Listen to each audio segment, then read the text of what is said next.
औज़ुबिल्लाहिमिनश्शैतानिर्रजीम बिस्मिल्लाहिर्रहमानिर्रहीम सल्लल्लाहु अलैहि वसल्लम। हम वाइटामिन्स के टॉपिक्स डिस्कस कर रहे हैं। वाइटामिन के टॉपिक में आज हम जो वाइटामिन स्टार्ट कर रहे हैं डेट इज़ फॉलिक एसिड। इसको वाइटामिन B9 भी कहते हैं।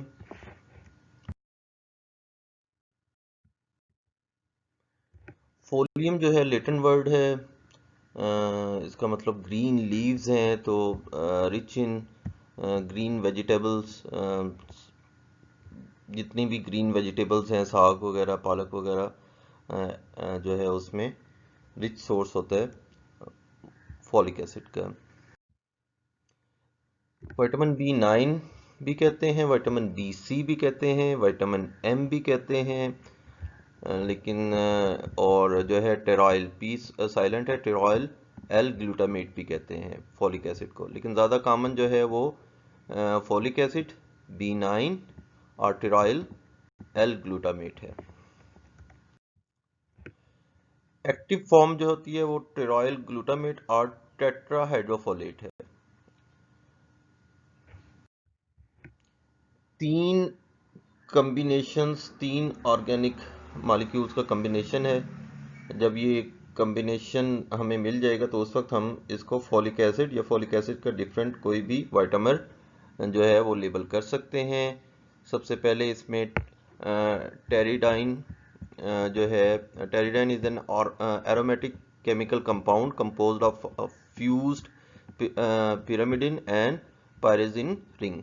दो रिंग से मिलकर बनता है टेरिडाइन। फिर पाबा है, fourth position of the benzene ring जो है इसको हम पाबा कहते हैं। ठीक है, तो 4 amino benzoic acid, 4 amino benzoic acid fourth position के ऊपर, या 4 amino benzoic acid also known as para amino benzoic acid और पाबा। ठीक है, पाबा भी कहते हैं इसको एब्रीविएशंस में। The number 4 carbon in the benzene ring is also known as a para position. तो para amino benzoic acid, para fourth position के ऊपर, और 4 amino benzoic acid, 4 amino benzoic acid और पैरा अमाइनो। ठीक है, पैरा का मतलब हम जैसे कह रहे हैं 4। ठीक है, 4 अमाइनो बेंजोइक और पैरा अमाइनो बेंजोइक और पाबा। ठीक है, पाबा का भी मतलब ये है para amino benzoic acid. Third चीज जो इसमें होती है डेट इज ग्लूटामेट। ग्लूटामेट आप पढ़ के आ चुके हैं, माइन ग्रुप है, सेंट्रल कार्बन है, कार्बोक्सिल ग्रुप है और आर ग्रुप होता है। तो इन तीनों का जब कॉम्बिनेशन हो जाएगा, ठीक है, pteridine, para amino benzoic acid and glutamate. ठीक है, pteridine, para amino benzoic acid and glutamate जब आपस में कंबाइन करेंगे तो हम इसको फॉलिक एसिड की कोई भी फॉर्म जो कि इसमें बताई हुई जैसे टेट्राहाइड्रोफोलेट है तो ये देख लेते हैं। तो folic acid what is a vitamin, define a vitamin. ठीक है, सोर्सेज इसके ग्रीन वेजिटेबल और स्ट्रक्चर इसका जो है स्टीरियो केमिस्ट्री कभी भी नहीं कहूँगा आपको कि याद करें, लेकिन एटलीस्ट आपको ये पता होना चाहिए कि हम किसी भी ऑर्गेनिक कंपाउंड को कब कोई ख़ास नाम देंगे। तो उन जब भी फॉलिक एसिड उस वक्त कहेंगे जब इसमें एटलीस्ट तीन चीज़ें ये मौजूद हों। ठीक है, जिसमें आपका टेरिडाइन है, पाबा है और ग्लूटामेट है। वन कार्बन मेटाबॉलिज्म में बहुत इंपॉर्टेंट रोल है। वन कार्बन मेटाबॉलिज्म क्या है ये भी देख लेते हैं। बहुत कॉमनली डेफिशिएंट होता है इन प्रेग्नेंट फीमेल्स, क्योंकि उनमें इनकी रिक्वायरमेंट जो है वो ज़्यादा हो जाती है। और अगर एडिशनल सपोर्ट ना ली जाए इन केस ऑफ मेडिसिन और एनी होम रेमेडीज़ तो उसमें ये डेफिशिएंट होगा। ठीक है, लाजमी डेफिशिएंट होगा और इसके इफ़ेक्ट्स आते हैं। बायोसिंथेसिस, बॉडी के अंदर जो चीज़ें बन रही हैं जिसमें नर्वस सिस्टम है, आरबीसीज वगैरह हैं, बेसिकली डीएनए में इसका इंपॉर्टेंट रोल होता है। तो डीएनए जो भी रैपिडली ग्रोइंग सेल्स हैं उसमें उसकी ज़रूरत होती है। तो फॉलिक एसिड जो है as a raw material in biosynthesis of the different compounds जो है वो यूज़ होता था। और प्रेगनेंसी में डेफिनेटली एक नई बिल्कुल ज़िंदगी बन रही होती है तो उसमें जो है इसकी ज़रूरत ज़्यादा होती है।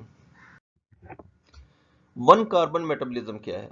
ठीक है, organic compound which contains transferable carbon are called one carbon compound.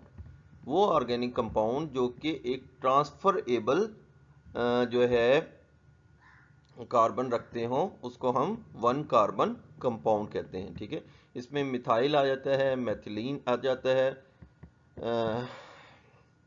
मैथिनाइल आ जाता है, फॉर्माइल और फॉर अमाइनो। ठीक है, ये फॉर्माइल है और इसके साथ अगर अमाइनो ग्रुप आ जाए तो फॉर अमीनो। इधर ही हम इसके विटामिन्स देख लेते हैं। फॉर्माइल 5 फॉर्माइल टेट्राहाइड्रोफोलेट, ये टेट्राहाइड्रोफोलेट इसकी एक्टिव फॉर्म जो हम पहले डिस्कस कर चुके हैं। फॉर्माइल हमने देखा, ठीक है, ये 5 पोजीशन के ऊपर 5 फॉर्माइल, 10 पोजीशन के ऊपर 10 formyl, 5 for amino for CHO और साथ अमीनो ग्रुप है तो फॉर 5 अमीनो टेट्राहाइड्रोफोलेट। मैथिलीन, ठीक है, ये ब्रिज बना रहा है 5 और 10 के दरमियान। मैथिलीन जो है हम पहले पढ़ चुके हैं। और फिर यहाँ देखें मैथिनाइल, ठीक है, अगेन ग्रुप बना रहा है। मैथिनाइल जो है 5 और 10 के दरमियान ब्रिजिंग कर रहा है। 5 मिथाइल, ठीक है, 5 मिथाइल CH3 जो है ये अभी हम पीछे ये कंपाउंड्स पढ़ के आ रहे हैं। ये सारे कंपाउंड्स जब इसके साथ अटैच होंगे तो ये वन कार्बन मेटाबॉलिज्म की कैपेबिलिटी रखते हैं। ठीक है, इजीली कार्बन एटम डोनेट कर सकते हैं। ये इसके विटामिन्स हैं, ये याद कर लीजिएगा, एटलीस्ट नाम आते हो आपको। Function of folic acid tetrahydrofolate और THF receives one carbon fragment, जो कि अभी हम थोड़ा सा एलेबोरेट करके हैं। One carbon fragment from the donors such as serine, glycine, histidine and transfer them to intermediates in the synthesis of amino acid purines and thymidine monophosphate, TMP कहते हैं इसको, a pyrimidine found in the DNA।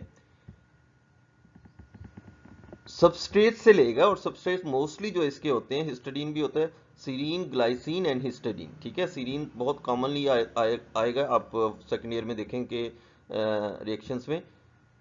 इनसे substrate से one carbon लेकर intermediate of amino acid, जहां amino acid की synthesis होगी वहां, जहां प्यूरिन्स की सिंथेसिस होगी वहां, जहां TMP की सिंथेसिस हो रही वहां ये डोनेट कर देगा। ठीक है, अगेन वही चीज जो है डिफरेंट तरीके से लिखी हुई है कि फॉलिक एसिड क्या है, ये जितने भी वाटर सॉल्युबल विटामिन्स हैं वो क्या हैं, एज ए को एंजाइम काम करते हैं। ठीक है, को एंजाइम का काम क्या है, जैसे मैंने पहले बताया था कि they take anything and deliver it without using it. ठीक है, कोई भी चीज पकड़ते हैं और उसको आगे ट्रांसफर कर देते हैं बगैर उसको नुकसान पहुंचाए, बगैर उसको यूज किए। ठीक है, जैसे छोटा चाय लेके आएगा तो सिंपली जो है वो चाय जहां बन रही है वहां से लेगा और आपको पहुंचा देगा। ठीक है, ये को एंजाइम भी ऐसे ही काम करते हैं। तो tetrahydrofolate receives one carbon fragments from the donor such as serine, glycine, choline and histidine and transfer it to the amino acids, purines and TMP। ये आपकी हार्पर की डिस्क्रिप्शन है, थोड़ा सा कंफ्यूज कर दिया इधर। मैं most of time lecture theatre में वाइट बोर्ड के ऊपर इसको इजीली 1 बाय 1 बता देते होते हैं। एनीवेज इधर ट्राई कर लेते हैं। ये इसका दो तरीके से इसको देख लीजिएगा। एक तो जो है मिथाइलीन टेट्राहाइड्रोफोलेट जो है वो कन्वर्ट होती है मैथिनाइल में और मैथिनाइल फॉर्माइल में। ठीक है, ये इंटर कन्वर्टेबल है और इनके अलहदा सोर्सेज भी यहाँ से एंट्री जो है वो मेथाइलिन से हो रही है और फिर मैथिनाइल और फिर फॉर्माइल, और यहाँ दो स्टेप्स के ऊपर, तीनों स्टेप्स के ऊपर अलहदा सोर्सेज भी इनके वन कार्बन कंपाउंड के आ रहे हैं। ठीक है, सीरीन है, ग्लाइसिन है, कोलिन है, ये मिथाइलिन टेट्राहाइड्रोफोलेट को मिथाइल टेट्राहाइड्रोफोलेट में कन्वर्ट होगा, और मिथाइल टेट्राहाइड्रोफोलेट हम फोलेट ट्रैप में पढ़ चुके हैं, हिस्टाडीन को जो है वो मिथियोनिन में कन्वर्ट कर देगा, होमोसिस्टीन को सॉरी मिथियोनिन में कन्वर्ट कर देगा। ये फोलेट ट्रैप का ये स्टेप आप बहुत ज़्यादा डिटेल में हम B12 में पढ़ चुके हैं, वहाँ देख लीजिएगा। सेकेंड, इसका बहुत इंपॉर्टेंट रिएक्शन यहाँ हो रहा है, इसकी अपनी बायोसिंथेसिस हो रही है। ठीक है, ये टीएमपी की तरफ भी जा सकता है, थाइमिडीन मोनोफॉस्फेट, ठीक है। और इस कंडीशन में ये डाईहाइड्रोफोलेट भी जनरेट करेगा, ठीक है। टेट्राहाइड्रोफोलेट टीएमपी को डोनेट करेगा और कुछ डाईहाइड्रोफोलेट बन जाएगा। ये डाईहाइड्रोफोलेट दोबारा से टेट्राहाइड्रोफोलेट में कन्वर्ट होता है और यहाँ एंजाइम होता है एक थायराइडीन सिंथेटेज, ठीक है। वो भी इंपॉर्टेंट है, उसको हम डिस्कस कर लेते हैं बाद में। तो टीएमपी आ गए डीएनए सिंथेसिस में, ठीक है। यहाँ आप देखें B12 का और जो हमारा मिथाइलेशन का प्रोसेस है या माइलिनेशन का प्रोसेस है हमारी नर्वस सिस्टम का, और यहाँ डीएनए सिंथेसिस, ठीक है। और आरबीसीज और जितने भी रैपिडली ग्रोइंग सेल्स हैं वो यहाँ हमारा ये प्रोसेस, ये ट्रैक उस तरफ जा रहा है, ठीक है। ये हम B12 में डिस्कस कर रहे हैं। सेकंड जो है वो फॉर्मिनो भी सोर्स हो सकता है मैथिनाइल का, ये इंटरमीडिएट ही है। और फॉर्माइल जो है ये प्योरीन सिंथेसिस में इंपॉर्टेंट है, ठीक है। इसका C8 और C9 फ्रेगमेंट को इनरिच करता है। सोर्सेज जो है ये अगेन वही पिक्चर है, हार्पर की पिक्चर है, ठीक है। 1 कार्बन मेटाबॉलिज्म को शो कर रही है, ये सोर्सेज को शो कर रही है, और ये यूटिलाइजेशन को शो कर रहा है। सोर्सेज में सीरीन, ग्लाइसिन और कोलिन याद रखिएगा। 1 कार्बन मेटाबॉलिज्म में जो है वो टेट्राहाइड्रोफोलेट को याद रखेगा, और यूटिलाइजेशन में 3 चीज़ें याद रखेगा। होमोसिस्टीन से मिथियोनिन, ये हम पहले B12 में पढ़ चुके हैं। डीएनए सिंथेसिस में टीएमपी सिंथेसिस और डीएनए सिंथेसिस में ये भी हम B12 में पढ़ चुके हैं, मेगालोब्लास्टिक एनीमिया में। और फिर यहाँ प्योरीन सिंथेसिस, ठीक है। यहाँ एक और प्रोसेस जो मिसिंग है थोड़ा सा, आई विश कि ये शो कर देता कि ये डाइहाइड्रोफोलेट बायोसिंथेसिस ऑफ फोलिक एसिड, ये दोबारा से जो है THF में कन्वर्ट हो सकता है। उसकी क्या इंपॉर्टेंस है, थोड़ी सी इंपॉर्टेंस है वाइवा पॉइंट ऑफ व्यू से, वो भी मैं आपको अभी नेक्स्ट स्लाइड्स में डिस्कस कर लेते हैं। The 1 carbon fragment of methylene tetrahydrofolate is reduced to a methyl group with release of dihydrofolate. Tetrahydrofolate जो है वो टीएमपी में कन्वर्ट होगा और खुद रिड्यूस हो जाएगा डाइहाइड्रोफोलेट में, which is then reduced back to tetrahydrofolate by dihydrofolate reductase.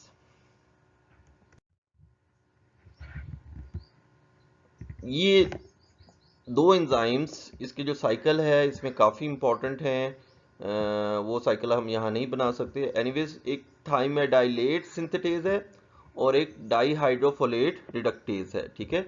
डाइहाइड्रोफोलेट folic acid, फिर DHF और फिर टेट्राहाइड्रोफोलेट रिडक्टेज में भी बहुत इंपॉर्टेंट है। यहाँ से भी एक प्रोसेस चलता है, उसमें भी इंपॉर्टेंट है। यहाँ TS एक एंजाइम है, वो भी इंपॉर्टेंट है, इसकी अपनी बायोसिंथेसिस में इंपॉर्टेंट है।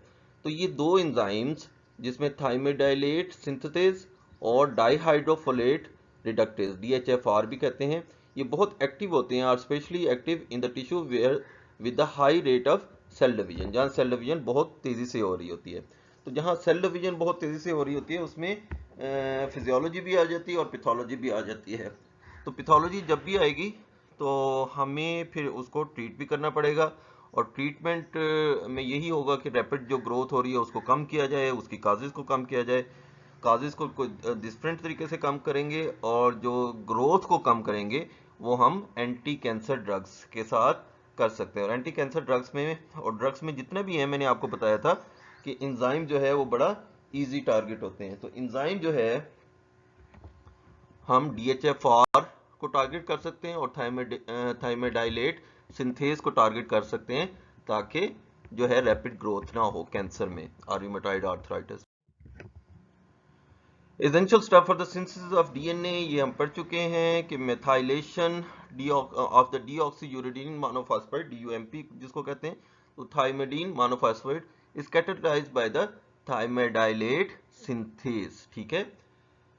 थाइमेडाइलेट सिंथेज जो है एंजाइम जो है वो DUMP को TMP में भी कन्वर्ट करता है।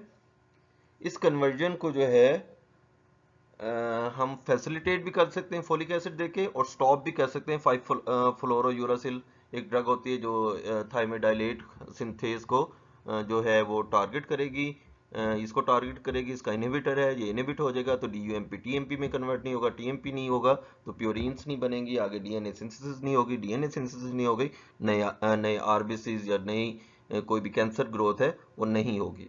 अगर फिजियोलॉजी पॉइंट ऑफ व्यू से देख लें कि थाइमाइडाइलेट जितना एक्टिवली एक्ट कर रहा है उसको फॉलिक एसिड जितना अच्छा मिल रहा है तो वो DUMP जो है TMP में कन्वर्ट कर रहा है। सपोज RBCs बनाने की बहुत तेजी से जरूरत है तो RBCs बन रहे हैं फॉलिक एसिड लेने के साथ, क्योंकि वो इस थाइमाइडाइलेट सिंथेटेज को एज ए कोएंजाइम जो है वो असिस्ट कर रहा है। एंटी कैंसर ड्रग्स की बात हुई तो हम एंटी कैंसर्स भी देख लेते हैं और एंटी बैक्टीरियल भी देख लेते हैं कि मीथोट्रेक्सेट, ठीक है, मीथोट्रेक्सेट अभी हमने एक एंजाइम की बात की थी डाइहाइड्रोफोलेट रिडक्टेज, ठीक है, ये इसको इनहिबिट करता है। यही डाइहाइड्रोफोलेट रिडक्टेज को अगर हम बैक्टीरिया में इनहिबिट करें तो उससे भी हम रिजल्ट ले सकते हैं। इन दोनों के इफेक्ट्स अभी देख लेते हैं। सेप्ट्रॉन बेटा बहुत कॉमन ड्रग है, बहुत मशहूर ड्रग थी अपने ज़माने की, अब इतनी इफेक्टिव नहीं रही क्योंकि इसकी रेजिस्टेंस आ गई है। तो सेप्ट्रॉन DS डबल स्ट्रैंड, ये दो शेयर बनाए होते हैं इन्होंने कि जी हमारे पास ये दो शेयर हैं, तो दो शेयर कौन से, ट्राइमेथोप्रिन थी और सल्फोमिथाक्साजोल या सल्फोनामाइड्स भी कहते हैं इनको, कि दो एंटीबायोटिक का कॉम्बिनेशन है ट्राइमेथोप्रिन और सल्फामिथाक्साजोल, ठीक है। तो सेप्ट्रॉन के सिरप वगैरह आप देख चुके हैं, टैबलेट्स वगैरह डेफिनेटली हर किसी ने किसी न किसी जमाने में देखी होंगी।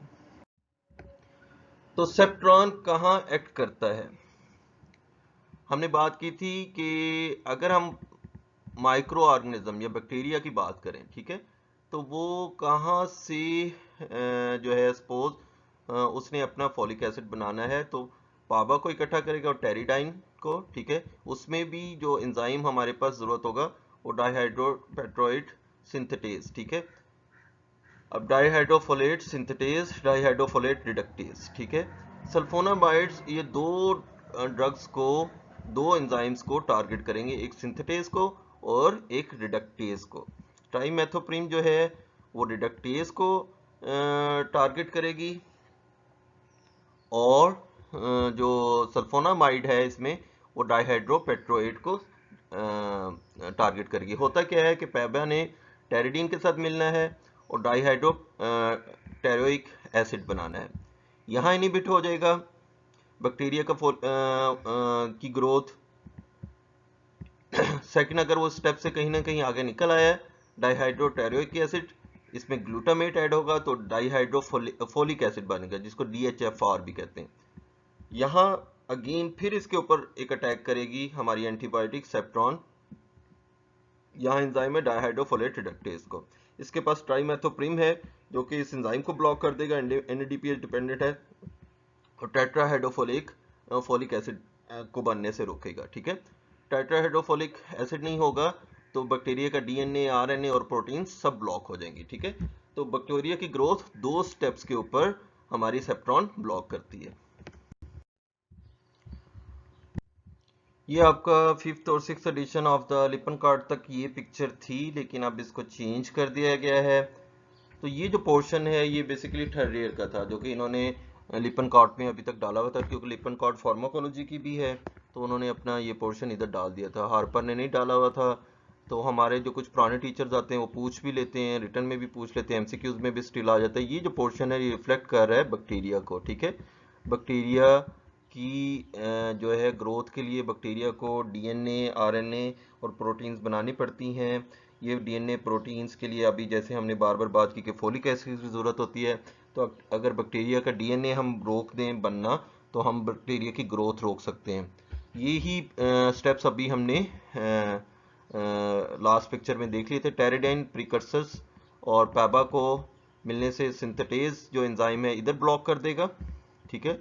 ये सल्फोनामाइड ब्लॉक करेंगी, सल्फोनामाइड्स के आगे अगर स्टेप निकल जाता है तो बैक्टीरिया में तो वो DHFR जो है रिडक्टेज, ठीक है, इधर भी ब्लॉक कर सकता है।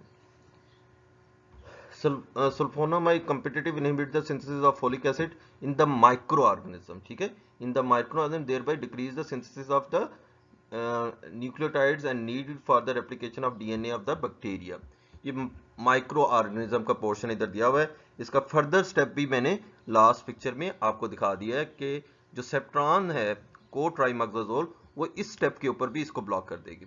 अब यहाँ ह्यूमन का आ गया, ठीक है, ये अलहदा पोर्शन है, ये ह्यूमन का आ गया। ह्यूमन का हम नेक्स्ट पिक्चर में जो नया एडिशन है उसी में देख लेते हैं।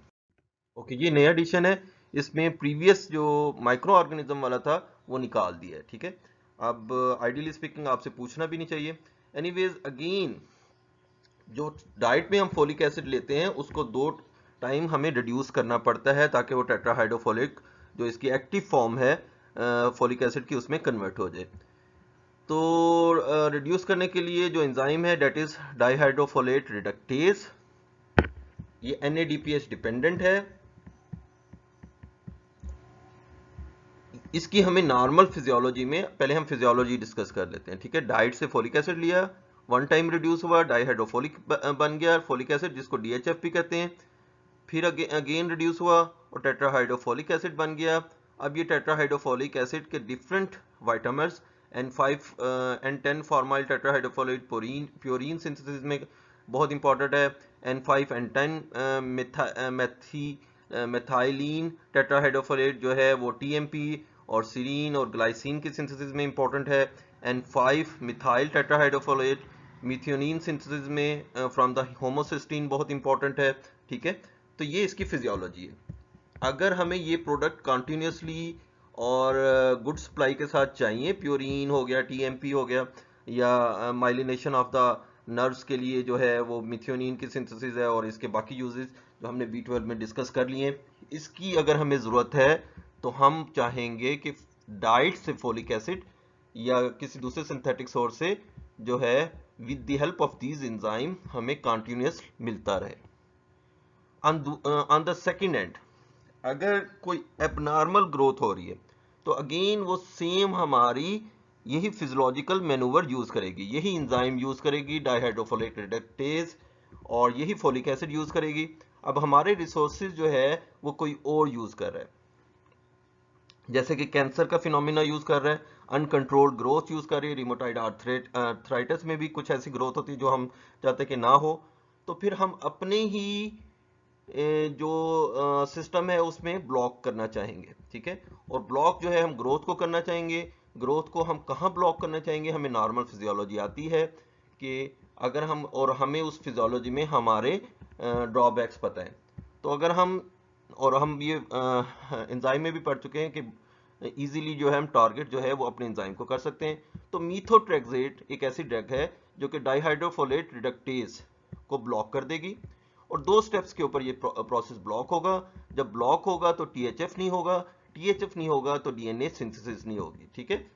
तो जिसकी वजह से कैंसर की ग्रोथ नहीं होगी। तो मीथोट्रेक्सेट जो है ये ड्रग प्रीवियसली, अब तो खैर बहुत आगे की चीज़ें आ गई हैं, मीथोट्रेक्सेट कैंसर में की ट्रीटमेंट में दी जाती थी, लेकिन रूमेटॉइड आर्थराइटिस की ट्रीटमेंट में अभी तक दी जाती है। एनीमिया जो है वो लिपनकॉट ने यह बताएं कि न्यूट्रिशनल एनीमिया या न्यूट्रिशनल डिजीजेज जो है वो बहुत ज़्यादा हैं, ठीक है। न्यूट्रिशनल एनीमिया में हमें पता है कि आयरन डेफिशिएंसी की वजह से हो सकता है, B12 डेफिशिएंसी की वजह से होता है, और फोलिक एसिड डेफिशिएंसी की वजह से एनीमिया हो सकता है। आयरन डेफिशिएंसी की वजह से माइक्रोसिटिक है, और B12 की वजह से मैक्रोसिटिक। ये पिक्चर भी उन्होंने दे दी है। ये पैरामीटर है आरबीसीज का। माइक्रोसिटिक नॉर्मल जो है वो 80 टू 75, आइडियली स्पीकिंग टू 95 होता है। मीन कार्पस्कुलर वॉल्यूम ये आरबीसीज का वॉल्यूम है, ठीक है। इससे कम होगा तो माइक्रोसिटिक होगा, ठीक है। बिलो 80 होगा तो माइक्रोसिटिक होगा। इसकी काजेज में आयरन डेफिशिएंसी है, कॉपर है और पायरिडोक्सिन है, ठीक है। नॉर्मोसिटिक नॉर्मोक्रोटिक में 80 टू 100 है, इसमें भी अनीमिया हो जाता है, ये 4th ईयर में आप देखेंगे। और मैक्रोसिटिक में ये 2 चीजें आपने याद रखनी है, मैक्रोसिटिक मोर देन 100, ठीक है, मैगैलोब्लास्टिक और मैक्रोसिटिक अनीमिया, इसमें हमारे 2 विटामिन आते हैं, B12 and folic acid. Folic acid जो है नॉर्मली वैसे भी डेफिशिएंट हो सकता है। अगर हम कोई ग्रीन वेजिटेबल या ग्रीन फ्रूट्स जो है नहीं लेते तो विद इन वीक्स जो है बॉडी से डेफिशिएंट हो सकता है। मीथोट्रेक्सेट जो पेशेंट ले रहे हैं उनमें ये डेफिशिएंस हो सकता है। अल्कोहलिज्म में डेफिशिएंट हो सकता है। Poor absorption caused by the pathology of the small intestine में डेफिशिएंट हो सकता है। इंक्रीज डिमांड, ये बेसिकली कॉमन रीजन है, इंक्रीज्ड डिमांड, ठीक है, जिसमें प्रेगनेंसी बहुत इंपॉर्टेंट फैक्टर है। फर्स्ट 3 मंथ्स जो है उसमें बहुत ज़्यादा डिमांड हो जाती है, नया एक पूरा स्ट्रक्चर बन रहा है विद इन द बॉडी, तो हमें रॉ मटेरियल बहुत एडिक्वेटली देने पड़ते हैं, ठीक है। तो इंक्रीज डिमांड एक इम्पॉर्टेंट इसकी वजह है डेफिशिएंट होने की अल्कोहलिज्म बाहर के मुल्कों में, और जिसकी वजह से अनीमिया या दूसरे features of the folic acid deficiency हो सकते हैं। एक तो अनीमिया हमने बात की, ये हमने B12 में भी डिस्कस किया था। सेकंड जो एनॉमली है that is neural tube defects, इसमें स्पाइना बाइफिडा और एनसेफेली आ जाता है, ये मोस्ट कॉमन है।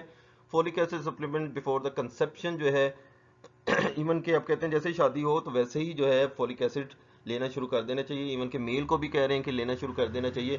फर्स्ट 3 मंथ्स में जो है वो बहुत इंपॉर्टेंट है। Therefore all the women of the child bearing age are advised to consume 0.4 milligram per day of the folic acid to reduce the risk of having pregnancy affected neural tube defects।